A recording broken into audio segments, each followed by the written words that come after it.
Saat ini saya sedang bersama Presiden Mahasiswa IAI At-Taqwa. IAI At-Taqwa Bondowoso. Namanya Mas siapa, Mas? Muhammad Abdul Wafi. Panggilannya? Ya, biasa kalau teman-teman itu panggil saya Cak Wafi gitu. Wafi ya. Nah, Siap. Wafi. Salam kenal ya. Salam Ini kenal. baru pertama kali kita ngobrol. Pertama kali juga ketemu kan? Ya, oke. Tapi baru pertama kali kita pas disudutkan dengan sebuah pembahasan yang begitu menarik gitu, Mas. Apakah ini memang sebuah ketertarikan atau ikatan kita berdua nanti berkelanjut itu kan Ya masih mudah-mudahan aja itu jadi berdua. sambungan silaturahmi ke depannya. Amin, amin, amin. Oke, yang rame di skala nasional kita bahas dulu ya. Apa ya? Efisiensi Tentang anggaran. efisiensi anggaran. Oh, itu. Itu kenapa sih mahasiswa demo? Kalau menurut saya itu gini. Di balik demo mahasiswa itu kan ada sebuah bentuk kekhawatiran. Artinya kalau mahasiswa sudah turun jalan, ada sesuatu yang tidak sesuai dengan pola pemikiran dari mahasiswa. Contoh ketika kita membahas efisiensi anggaran katanya. Tapi bagi mahasiswa itu kan bukan efisiensi. Efisiensi kalau bagi saya terutama, itu kan bagaimana cara kita menggunakan dana itu sesuai dengan kapasitas, kemampuan, dan juga target. Nah, sedangkan efisiensi anggaran itu kan yang sekarang kita demo yang kemarin dari teman-teman mahasiswa, seakan-akan itu adalah sebuah pemangkasan besar-besaran bagi kita. Apalagi kita sebagai seorang yang harus terdidik. Nah, samalah. Semua itu punya hak untuk diberikan pendidikan. Nah, ketika sudah anggaran itu terpangkas dari jalur karena Inpres nomor 1 tahun 2025, dampaknya berarti kan orang-orang yang pendidik seperti kita. Oke, kita garis besar dulu. Yang dipangkas ini anggaran pendidikan ya. Nah, ini Karena kalau sampean kita kan mahasiswa. mahasiswa, jangan ke lain ya, Ya, pendidikan. kita fokus pada pendidikannya. Pendidikan. Oke. Yang dipangkas dalam sektor pendidikan itu apa aja? Nah, gini, kemarin teman-teman yang waktu sebelum turun jalan, kami sempat loh turun jalan. Sempat turun jalan Turun berarti? jalan. Di Bondowoso? Bondowoso, itu hari Jumat tanggal 21 kemarin. Teman-teman turun jalan dan mengkaji beberapa bagian penting yang harus kita advokasi itu. Karena tidak sesuai. Ketidaksesuaian itu lahir dari sebuah kebijakan itu. Saya sudah rangkum kemarin sama teman-teman. Yang ini saya juga bawa data. Oke. Yang ini saya contohkan di media nih, biar teman-teman juga baca tahu gitulah. Di sini kan dari hasil impres itu akan berdampak pada apa saja. Nah, karena kita ngomongnya pendidikan, maka saya jawab yang pertama itu dari Kementerian Pendidikan Dasar dan Menengah. Artinya dasar dan menengah. Kita berarti bukan sekolah tinggi, tapi adik-adik kita loh, Pak. Mbak dan Mas gitulah. Apa ini? Sejumlah kementerian dan lembaga terkena dampak pemangkasan ini, termasuk Kementerian Pendidikan Dasar dan Menengah yang awalnya mendapat alokasi. Ini berupa dana 33,55 triliun. Nah, itu kan banyak. Skala nasional. Skala nasional. Nah, ternyata ketika ada pemangkasan itu menjadi 26,27 triliun. Artinya ada sekitar 7 triliun sekian lebih ada pemangkasan di sana.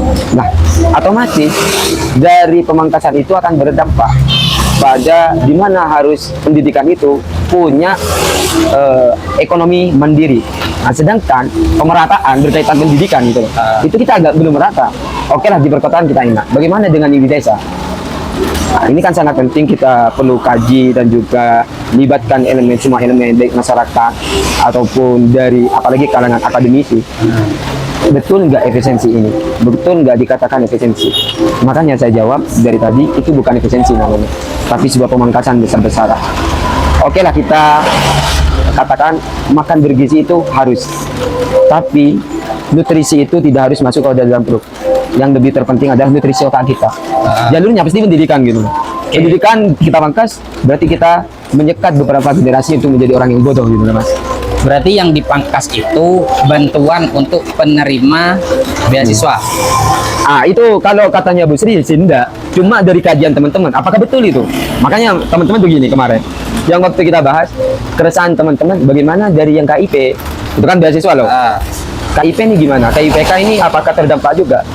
Bu Sri kan berikan pengumuman sebagai menteri. Dia bilang gak akan ada dampak. Juga Hasan Nasbi juga gitu. Bilangnya gak kira loh kalau pemangkasan dari KIP. Cuma kan logikanya tuh gini. modal kita sudah dikurangi loh Pak. Tapi kan Otomatis. yang ramai di media sosial itu pemangkasan anggarannya dalam sektor belanja elitnya, kemudian adanya rapat-rapat yang nggak penting, kemudian adanya Gini. Saya Tadi paham, itu saya dari, paham. Itu gini. Dari media, apakah kita betul dari media itu memang seperti realita yang ada gitu loh. Saya kan bawa data nih, apa saja yang dipangkas. Nah, itu data dari mana? nah, ini kemarin waktu data dari pengkajian teman-teman dari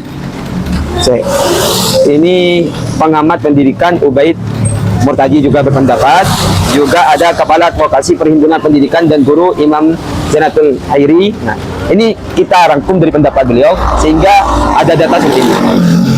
Target pemotongan kementerian, ini datanya, dan lembaga seperti tertulis dalam lampiran surat. Nah, ini ada suratnya. Menteri Keuangan nomor 1/37/MK titik 02 strip 2025. Online ini juga ada insya Allah. Apa? Alat tulis kantor 90%. Tuh, alat tulis ya. Terus Alat tulis percetakan kantor ya? Ya. Oke. Percetakan dan souvenir 75,9%. Itu Terus, sektornya nyusul nah. ke mahasiswa apa enggak? Nah, kalau ya percetakan itu pasti dah. Kalau percetakan kampus Oke, masuk. kan beda. Beda. Kalau percetakan Beda. di luar kemandirian dari mahasiswa. Contoh begini, mahasiswa cetak skripsi, ngeprintnya kan di luar, nggak mungkin pakai alat kampus. Ini kalau kampusnya dia yang punya percetakan sendiri, otomatis kan dia komodir kampus. Nah, kalau dari kemandirian mahasiswa, oke lah, kita katakan kita kan tidak terdampak nih. Bagi yang tidak punya bisnis mandiri kampusnya, kalau dia punya ekonomi mandiri, lo gimana? Dia juga terdampak gitu. Terus belanja lainnya 59. Ini belanja lainnya ini kan biasanya masuk kepada kampus-kampus yang swasta. Biasanya itu terdampak. Contoh, Nah, contoh kalau kampus yang swasta itu gini. Otomatis itu kan, nah untuk modal pergerakan kampus itu kan ngambil dari UKT. Iya kan? Modalnya kan di sana. UKT kan mandiri. Nah. Kalau swasta, Ya, iya, maksudnya tuh gini. Kalau dari sekian mahasiswa UKT-nya itu kan masuk sebagai kas. Juga dia dapat dari bantuan dari pemerintah. sebenarnya satu. sama ya. Sebenarnya sama. Negeri sama swasta kan sama-sama bayar. Ya, bayar. Nah, kita bicara yang mendapatkan KIPK. Kita khususkan di sana ya. Oh, oke. Kalau yang di KIPK tuh gini. Bu Sri kan beri pengumuman. Ini gak ada. Cuma dasarnya akan kembali ke tadi. Modal kita sudah dipangkas. Apakah betul nanti tidak akan terdampak? Nah, teman-teman masih khawatir kemarin. Kekhawatirannya bagaimana? Sesuaikah instruksi itu kepada bawahnya? Artinya elemen-elemen pemerintahan untuk mengkawal janganlah naikkan UKT. Itu kan. Tapi kan seakan-akan ini seperti contohnya sekolah-sekolah ataupun kampus-kampus yang dia itu harus mempunyai mitra. Dia tuh harus pintar-pintar cari mitra untuk menutupi kekurangan dari pemangkasan itu. Iya, betul. Kalau tidak punya mitra, otomatis kan dia akan timpahnya kepada UKT. Mahasiswa lah, kenapa kalau naikkan saja? Karena ini kalau kita mitra ya agak ruwet. Kita harus ada feedback. Tapi kalau ke mahasiswa enak tinggal dari iuran aja gitu, Pak. Iya kan? Berarti yang salah kampusnya dong. Nah, itu. Walau kampus itu kan mencari jalan. Otomatis kan gini. Ini kan ada sebab akibat. Akibatnya itu akan menarik UKT tersebab anggaran itu dipotong gitu loh, Pak. Walaupun kampus ini contohnya ada yang mitra, punya mitra. Kan apa ya? Kita ada sesuatu seharusnya anggaran sekian itu lebih banyak dipotong oleh pemerintah. Otomatis kan tinggal sedikit untuk mencukupi yang sudah tertinggal atau yang sudah dipangkas ini kan. Kalau tidak cari mitra, ya naikkan UKT saja. Gitu loh. Kenapa nggak begini logikanya? Ketika anggaran itu dipangkas, ATK, belanja lain-lain itu dipangkas, yang cakupannya itu lari pada elit kampus, kebutuhan kampus. Jangan mengorbankan mahasiswa, tapi meminimalisir adanya kebutuhan dari kampus. Kenapa nggak logikanya begitu aja? Gini Mas, artinya kan itu bentuk kekhawatiran mahasiswa. Kalau seperti itu kan masih belum terjawab. Sekarang ini ada kebijakan seperti ini. nanti efeknya apa ke mahasiswa ataupun apa ke dosen-dosen umpamanya ataupun yang staff-staff ya, seperti yang jenengan tadi katakan, ini kan masih belum jelas, sehingga teman-teman yang kemarin itu advokasi ataupun yang demo itu kemarin minta pengamanan kepada Komisi 5. Artinya jangan sampai mengorbankan mahasiswa. Gitu. Jadi teman-teman itu kan khawatirnya di sana. Jadi tema Indonesia Gelap itu berangkat dari keresahan itu dalam kebutuhan mahasiswa itu sendiri. Begitu kenapa dikatakan gelap? Mungkin saya agak kemarin ketika teman-teman berbicara Indonesia Gelap, terus saya gelapnya mana gini? Kenapa itu gelap? Ya karena kita diajari untuk menjadi orang bodoh. Bodohnya di mana? Ya itulah. Ngapain kita? Oke lah, dari sebagian orang mungkin makanan itu penting, sangat penting. Tapi kan yang lebih penting adalah nutrisi dari kita sendiri, pendidikan kita. Kalau kita baca sejarah, kenapa Jepang itu dari keterpurukannya, kenapa dia bisa bangkit? Ya karena dia mengayomi guru-guru. Ya kan, di sejarahnya kan seperti itu. Hancur lebur Jepang karena sekutu lah. Ternyata dia mencari tinggal siapa saja guru-guru sekarang. Tapi di sisi lain kan, kalau lapar nggak bisa mikir juga. Nah, apakah gini Mas? Kalau kita ini kan logik ya. Dalam pengkajiannya, teman-teman waktu itu mendesak kepada DPR untuk mengkaji ulang. Kaji ulangnya bagaimana? Makanan bergizi itu atau makan siang gratis itu sesuai apa enggak? Ini kan kalau kita melaksanakan sebuah kebijakan, seharusnya DPR itu ataupun yang lain perangkat pemerintah itu kaji dulu targetnya sesuai apa enggak, siapa targetnya, apa sebabnya, itu kan harus jelas. Dari makan siang, dari sekian makan siang itu kan banyak kritikan yang terjadi di lapangan. Entah yang nasinya terlalu lembek, yang terlalu apa, itu kan banyak. Cobalah kita cari di media sosial berkaitan dengan kritikan makan siang gratis. Artinya kan ada beberapa kekurangan yang sudah terjadi di lapangan. Padahal ini kan masih seakan-akan kan permulaan loh untuk makan siang. Dampaknya sudah begitu, apalagi dilanjutkan. Makanya teman-teman kemarin bisa juga kaji ulang saja. Tuh kata teman-teman dari mahasiswa. Pernah terjun ke sekolah-sekolah nggak teman-teman di kalangan mahasiswa IAI Attaqwa ini berkaitan makan siang gratis? Ya, berkaitan. Kalau saya belum. Gak ada. Saya masih belum terjun berkaitan dengan makan siang itu. Jadi belum pernah menanyakan ke siswa-siswa gimana sih rasanya dapat makan gizi makan gratis bergizi gitu ya. MBG kan? Iya, MBG.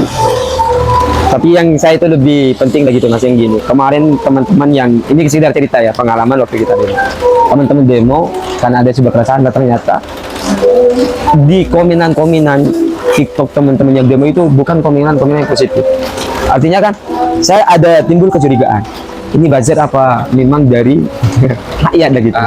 Kan gini. Kalau makan siang itu kan jangka pendek, iya kan? Terjadinya jangka pendek. Sedangkan pendidikan itu investasi. Iya kan? Investasi kita untuk katanya kita mau Indonesia sebagai Indonesia emas. Investasinya apa? Ya pasti kan jangka panjang. Jangka panjangnya apa? Ya pendidikan gitu loh. Nah, kalau pendidikan sudah terpengaruhi oleh sebuah kebijakan, ini kan menjadi sebuah faktor kemunduran nantinya untuk menjadi Indonesia emas.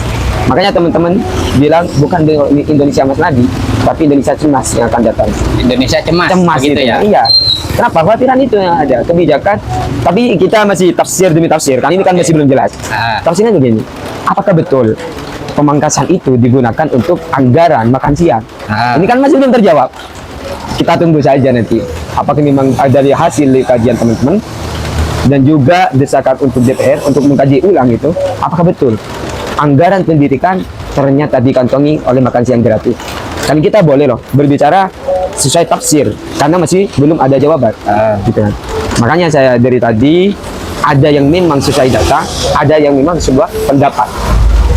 Kalau sesuai dengan pendapat berarti kan data masih belum ada, sehingga kita harus menggunakan logik sebagai alur kita menggunakan argumentasi gitu. Ya.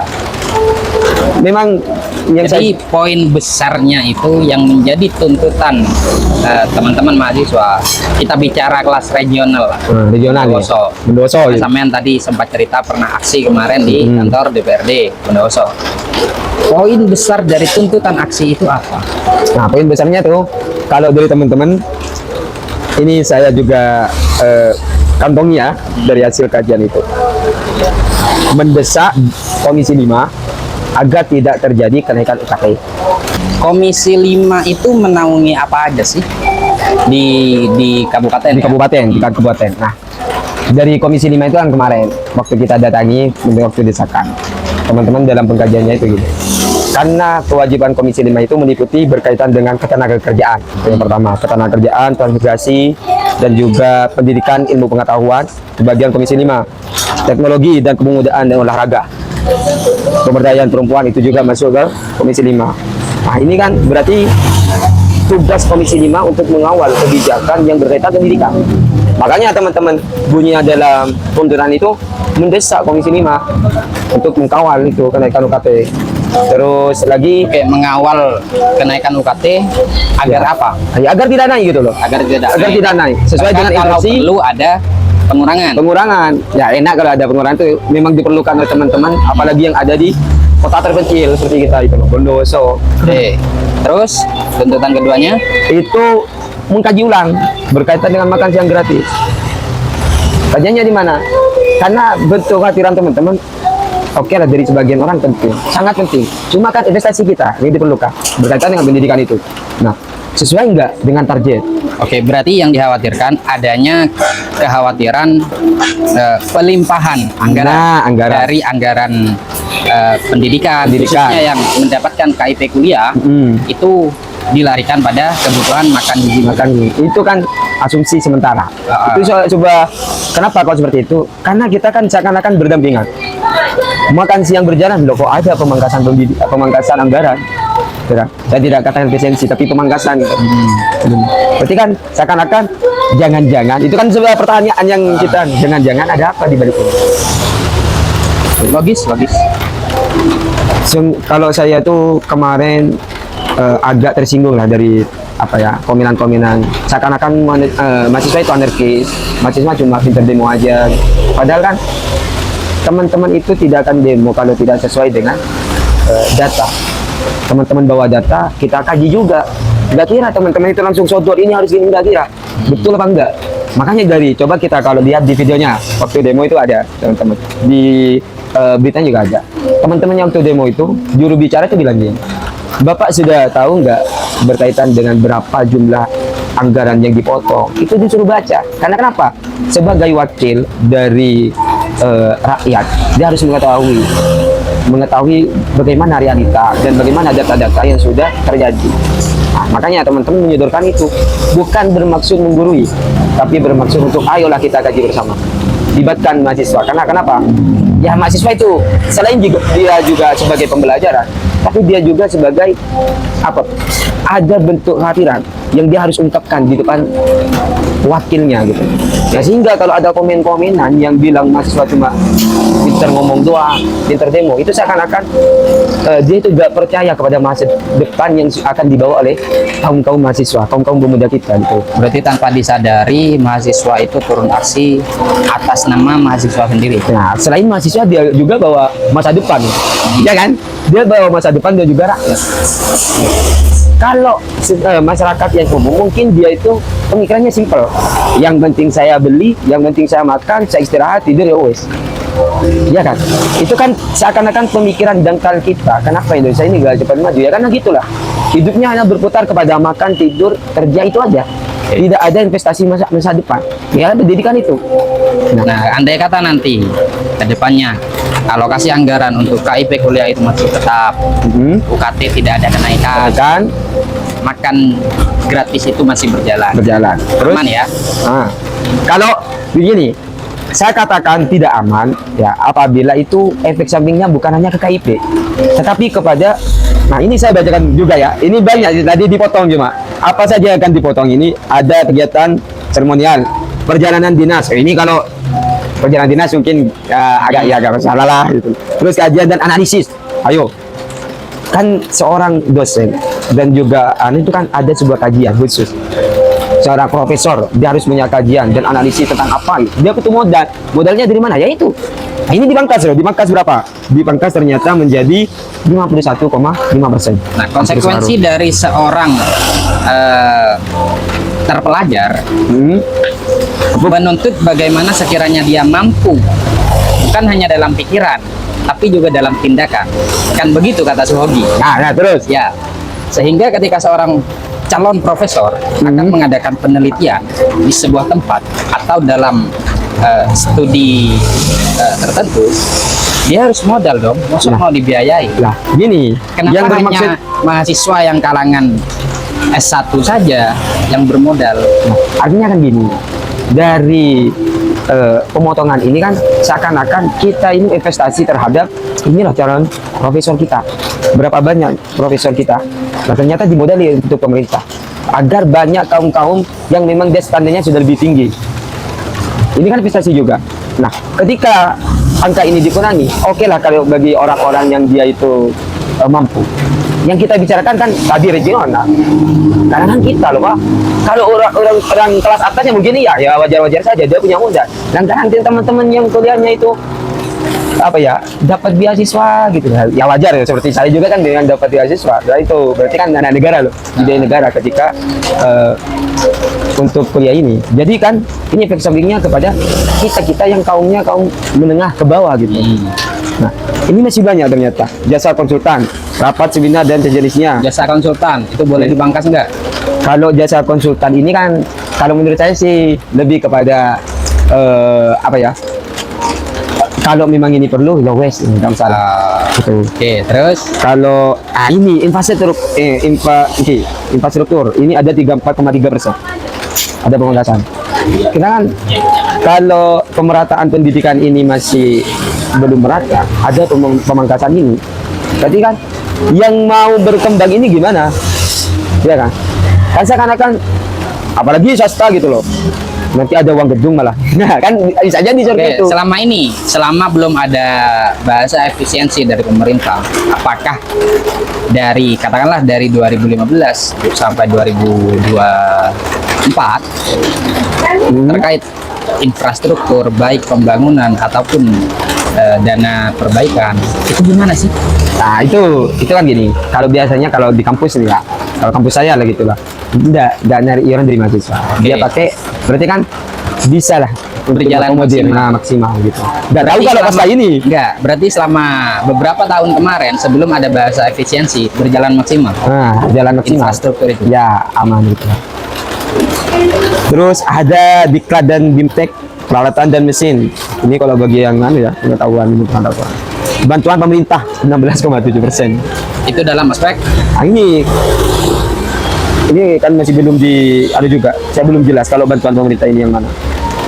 Pemeliharaan dan perawatan 10,5%. Nah, ini saya masih belum tahu kalau bantuan pemerintah ini. Apakah bantuan itu berbicara tentang beasiswa ataupun bantuan yang sifatnya hibah, ini masih belum tahu.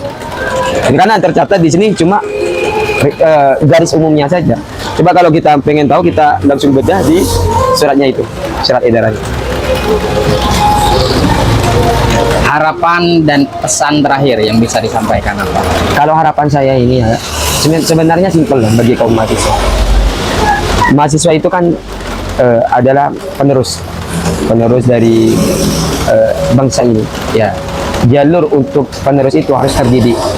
Apabila Indonesia sudah terdidik, maka untuk Indonesia emas akan kita cepat raih. Tapi kalau pendidikan yang kita korbankan, maka hasilnya adalah Indonesia cemas. Terus kalau pesan saya untuk para pemerintah, apalagi dalam perwakilan rakyat DPR, ayolah kita sama-sama kawal. Artinya kita pakai hati nurani. Bapak juga punya anak yang butuh pendidikan. Bangsa ini juga perlu pemuda-pemuda yang terdidik. Nah, maka dari itu kawal, kaji betul. Apalagi Pak Presiden Prabowo gitu lah. Beliau kan oke lah kalau beliau tidak merasakan sengsaranya menjadi rakyat yang paling bawah seperti kita itu, tempatkan posisi dulu itu Pak. Gitulah pesan saya kepada para pemerintah juga. Artinya dari hal ini pertimbangkan kebijakan itu. Apakah betul sesuai target? Apakah betul memang dibutuhkan oleh bangsa ini? Kaji bareng-bareng, libatkan juga mahasiswa. Untuk apa? Pembelajaran juga. Dan juga kalau urusan dalam konteks pemikiran, inovasi itu banyakkan dari kaum-kaum pemuda atau kaum-kaum ketua. Pasti kan kaum-kaum pemuda. Ya. Dari sejarah kita berdirinya Indonesia juga gitu. kan kaum pemuda dia yang bergerak menjadi fasilitator gitu untuk kemerdekaan ini. Maka untuk memajukan bangsa ini melibatkan pemuda. Betul. Kalau harapan dan pesan saya kepada ya teman-teman penonton ya, dan juga yang pesan paling penting, jangan hanya pintar ngomen gitu lah, bagi kita kaji dulu lah Pak gitu, supaya tidak ada apa ya, kan kadang-kadang mahasiswa itu nggak mau demo, bukan nggak mau, males demo ya karena gitulah, demo salah, diam kita salah, seakan-akan apa sih gitu, kaji lah dulu kita bareng-bareng, ikuti apa yang menjadi isu-isu nasional, baru kita bisa ngomongin itu apakah betul tindakan mahasiswa ataupun salah. Tentu ya dalam hal ini, dalam kebijakan efisiensi ini ya, itu ada pro dan kontra. Pro ini akan membela kebijakan itu, pasti ini kan. Karena kalau bangsa ini gak ada pro dan kontra, ya akan berjalan. Kita ngikut alur saja pemerintah, ya kita yang mati. Ataupun sebaliknya, kontra saja gak ada yang pro-pronya. Ya mungkin permasalahan yang akan timbul, permasalahan baru yang akan timbul, gitulah. Itu cuma. Oke, terima kasih waktunya. Sami-sami Pak.